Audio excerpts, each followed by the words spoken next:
Shalom, salam sehat, salam sejahtera, selamat Advent bagi kita semua, Bapak Ibu yang dikasihi Tuhan, dimanapun kita berada. Pada saat ini kita akan kembali mendengarkan kebenaran firman Tuhan, akan kita renungkan bersama untuk memperkuat iman kita. Namun terlebih dahulu kita menyatukan hati, kita berdoa. Syukur dan terima kasih kami ucapkan kepadamu ya Tuhan Allah kami, buat segala kebaikan dan kemurahan Tuhan dalam hidup kami. Pada saat ini ya Bapa, kami akan mendengarkan sabdamu. Ajari kami, urapi kami dengan Roh Kudus-Mu, supaya kami mengimani dan melakukan sabdamu ini dalam hidup kami. Terima kasih Bapa. Dalam nama Yesus kami berdoa. Amin. Bapak Ibu yang Tuhan kasihi, adapun kebenaran firman Tuhan yang akan kita renungkan pada saat ini, yang tertulis dalam kitab Yefanya pasal 3 ayat 14 sampai dengan ayat 20. Mari kita baca secara bersama-sama. Inilah firman Tuhan. Bersorak-soraklah hai putri Sion, bertepuk soraklah hai Israel. Bersukacitalah dan beria-rialah dengan segenap hati, hai putri Yerusalem. Tuhan telah menyingkirkan hukuman yang jatuh atasmu, telah menebas binasa musuhmu. Raja Israel, yakni Tuhan, ada di antaramu. Engkau tidak akan takut kepada malapetaka lagi. Pada hari itu akan dikatakan kepada Yerusalem, janganlah takut, hai Sion. Janganlah tanganmu menjadi lemah lesu. Tuhan Allahmu ada di antaramu sebagai pahlawan yang memberi kemenangan. Ia bergirang karena engkau dengan sukacita. Ia membaharui engkau dalam kasih-Nya. Ia bersorak-sorak karena engkau dengan sorak-sorai. Seperti pada hari pertemuan raya, aku akan mengangkat malapetaka daripadamu, sehingga oleh karenanya engkau tidak lagi menanggung celah. Sesungguhnya pada waktu itu aku akan bertindak terhadap segala penindasanmu, tetapi aku akan menyelamatkan yang pincang, mengumpulkan yang terpencar, dan akan membuat mereka yang mendapat malu menjadi kepujian dan kenamaan di seluruh bumi. Pada waktu itu aku akan membawa kamu pulang, yakni pada waktu aku mengumpulkan kamu, sebab aku mau membuat kamu menjadi kenamaan dan kepujian di antara segala bangsa di bumi, dengan memulihkan keadaanmu di depan mata mereka. Firman Tuhan. Sampai di sana pembacaan kebenaran firman Tuhan. Bapak Ibu yang Tuhan kasihi dalam Kristus Yesus, kemarin saya menonton sebuah film yang sangat menarik. Judul filmnya In the Name of King. Dalam cerita film itu diceritakan ada sebuah kerajaan yang tentram, damai, jauh dari pertikaian, bahkan makmur. Namun ternyata ketentraman, kedamaian itu hilang seketika. Itu dikarenakan ada sebuah kerajaan dari penguasa kegelapan yang berusaha menjajah kerajaan yang makmur itu. Dan kerajaan yang makmur itu, yang damai itu, menjadi hancur berantakan. Yang dulunya mereka tentram, akhirnya mereka menderita. Yang dulunya mereka makmur, akhirnya mereka sengsara. Bahkan banyak orang-orang yang ada di kerajaan tersebut lari ke segala penjuru. Namun penguasa kerajaan kegelapan berusaha melebarkan sayapnya. Sampai suatu ketika ada seorang mantan putra mahkota yang meninggalkan kerajaan yang makmur itu, pergi. Ketika pengharapan tidak ada di tengah-tengah kerajaan yang makmur itu kian. Namun setelah mantan putra mahkota itu mau bekerja sama, sehingga lewat dia mereka merebut kekuasaan di kerajaan yang sudah hancur itu. Bapak Ibu yang Tuhan kasihi, cerita dari film tersebut hampir sama dengan cerita pada saat zaman Jepannya, di mana pada saat masa Jepannya kehidupan orang Israel sebenarnya aman-aman saja. Walaupun mereka umat Allah, kesayangan Allah, mereka sudah mulai lari dari kebenaran firman Tuhan. Mereka sudah mulai meninggalkan Tuhan. Maka ketika mereka mulai meninggalkan Tuhan, kerajaan Asyur, kerajaan yang sangat besar, melebarkan sayapnya dan menindas bangsa itu. Sampai akhirnya apa? Bangsa itu di dalam penindasan. Jepannya sudah memperingatkan mereka. Hukuman apa yang akan Tuhan nyatakan kepada mereka ketika mereka jauh daripada Tuhan. Namun mereka tidak peduli. Namun dalam kebenaran firman Tuhan ini, dalam perikop kita, bagaimana sebuah janji keselamatan yang akan Tuhan nyatakan kepada umat pilihannya, di mana sebuah janji kepastian yang akan Tuhan lakukan kepada umat Israel ketika mereka sudah dibuang, maka Allah akan kembali memulihkan kehidupan mereka asalkan mereka kembali tunduk dan taat kepada Tuhan. Dan perikop kita menjadi sebuah janji keselamatan yang nantinya akan diterima oleh umat Tuhan. Apa yang dikatakan dalam kebenaran firman Tuhan ini? Yang pertama sekali dalam ayat yang ke-14 ada sebuah ajakan seruan. Dikatakan bersorak-soraklah hai putri Sion, bertepuk soraklah hai Israel, bersukacitalah dan berialah dengan segenap hati hai putri Yerusalem. Mereka diajak, mereka diarahkan supaya mereka senantiasa mempermuliakan Tuhan dengan sukacita. Karena apa? Karena Tuhan menjanjikan sebuah janji yang luar biasa dalam ayat ke-15. Segala hukuman, segala penderitaan, bahkan segala dosa yang ada pada diri mereka akan Tuhan ampuni. Allah akan datang, Allah akan menghampiri mereka. Allah akan membinasakan seluruh musuh mereka. Allah akan menunjukkan bagaimana Allah yang maha kuasa. Allah akan menunjukkan bagaimana penyertaannya bagi setiap umat pilihan. Ini sebuah janji yang akan Tuhan nyatakan nantinya kepada setiap orang yang percaya, kepada setiap orang Israel yang taat dan setia kepada Tuhan. Penderitaan yang mereka alami nantinya akan berganti menjadi sebuah sukacita yang luar biasa. Penderitaan yang menghampiri mereka akan digantikan oleh sukacita yang tiada tara. Tuhan katakan dalam kebenaran firman Tuhan ini, pada hari itu akan dikatakan kepada Yerusalem, jangan takut.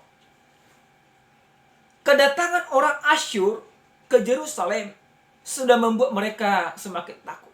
Tapi Tuhan katakan, ketika nantinya Tuhan sudah menyatakan kuasanya kembali, maka mereka diajak supaya jangan takut. Apalagi yang ditakutkan di dalam kehidupan, kalau sudah Tuhan yang ikut campur tangan. Bahkan dalam ayat yang ke-17 Tuhan katakan, Tuhan Allahmu ada di antaramu sebagai pahlawan yang memberi kemenangan. Orang Israel cenderung, Bapak Ibu yang Tuhan kasih, ketika mereka menderita, mereka berpikir bahwa Tuhan meninggalkan mereka. Namun mereka tidak sadar. Sebenarnya siapa yang meninggalkan siapa? Yang meninggalkan adalah bukan Tuhan, tetapi mereka yang meninggalkan Tuhan. Firman ini juga mau mengajak dan mengarahkan kita. Bagaimana pribadi pas pribadi Mungkin kita sering sekali seperti orang Israel tersebut. Kita pikir bahwa Tuhan sudah meninggalkanku. Ketika kita menderita, ketika kita sengsara, ketika kita menghadapi pergumulan, kita sering bertanya, di mana Engkau Tuhan? Kenapa Engkau meninggalkan aku? Namun kita tidak sadar, sesungguhnya Tuhan tidak pernah meninggalkan kita. Namun kita sering sekali meninggalkan Tuhan. Bapak Ibu yang dikasihi oleh Tuhan kita Yesus Kristus, adapun tema yang sampai kepada kita pada saat ini, dikatakan bersukacitalah Tuhan ada di antara kita. Apa yang boleh kita imani dari kebenaran firman Tuhan dalam minggu Advent yang ketiga ini? Bagaimana kita orang percaya mampu bersukacita karena Tuhan ada di antara kita. Yang pertama, Bapak Ibu yang Tuhan kasihi, lewat firman ini kita mau diingatkan bagaimana sukacita yang kita lakukan di dalam kehidupan karena Allah telah menebus kita. Bapak Ibu, mungkin engkau di dalam kehidupanmu, khususnya dalam 1 tahun ini, banyak sekali penderitaan, banyak sekali tantangan, banyak sekali gejolak di dalam kehidupan kita. Orang kehilangan pekerjaan, orang kehilangan sanak saudara, orang tidak bebas bergerak. Bahkan ada sebuah kerinduan yang tidak terjawab. Akibat dari pandemi ini, pemerintah buat sebuah aturan yang sudah 2 tahun. Tahun 2020 sudah itu dilakukan, yaitu tidak bisa mudik. Tahun 2021 ini juga demikian. Mungkin ada sebuah kerinduan bagi kita masing-masing untuk bertemu dengan sanak saudara. Namun tidak diperbolehkan oleh karena aturan. Ini membuat kita menderita. Mungkin kita sudah lama berdoa, Tuhan, jauhkan COVID-19 ini dari tengah-tengah kami. Namun faktanya belum terjadi. Lalu kita bertanya, apakah Engkau Tuhan tidak menjawab doa kami orang percaya?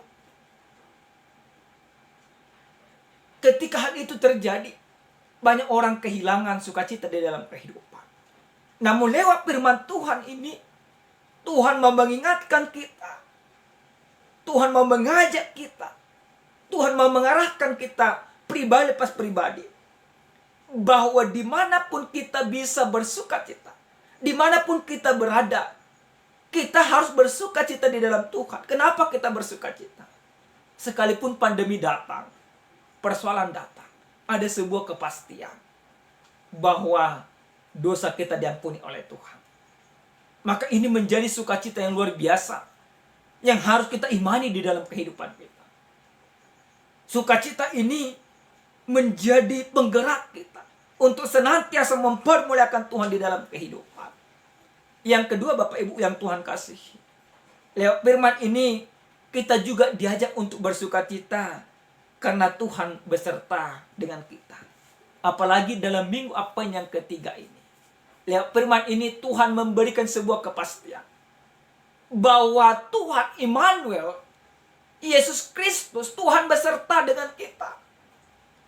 Maka kalau sudah Tuhan beserta dengan kita, bersama dengan kita, berdiam di antara kita, maka sudah pasti toh kita bersukacita.